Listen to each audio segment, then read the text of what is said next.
тебя крепко обнимаю и с днем маму поздравляю. Бәйрәм уңайынан Раиса Верниковская ун шундай бүләк алачак, тагын берсе ире Леониттан булыр мөгаен. Бәхетле әти-әни 10 бала тәрбияләп үстерәләр. Иң кечкенәсе Давидка 7 яшь, әнисенә дип шигырь өйрәнгән.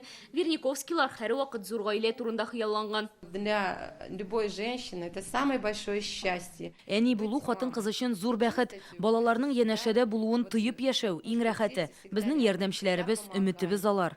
Это, как говорят, наши крылья, наша помощь. Өйдә генә түгел, һөнәре буенча да балалар өчен остаз ул. Раиса ханым математика укытучысы, гаилә башлыгы төзүче, улы уллары Сергей һәм Эдуард та эшләрен әтиләре үрнәгендә сайлаган. Андрей элемтәче булса, кызлары Татьяна балалар бакчасында тәрбияче. Суламита музыкага гашык, фортепианода уйнап, күп тапкыр халыкара конкурсларда җиңү яулый. Мы дружная семья, мы любим по вечерам с детьми пойти поиграть, побегать. Гаиләнең бүләкләре дә күп. Ата-ана фидакарьлеге, ана даны медальләренә ия алар. Любим делать заготовки, также любим вместе ягоды. Бергә җиләк җыярга яратабыз. Әни аны ничек дөрес итеп эшкәртергә кирәклеген күрсәтә. Кичләрен барысы турында рәхәтләнеп сөйләшеп утырабыз. С ней весело проводить время, и любое какое-нибудь неинтересное задание становится веселым. Я поздравляю с приближающимся Днем Матери, всю вашу семью. Вот этот чайный сервиз пусть всегда вас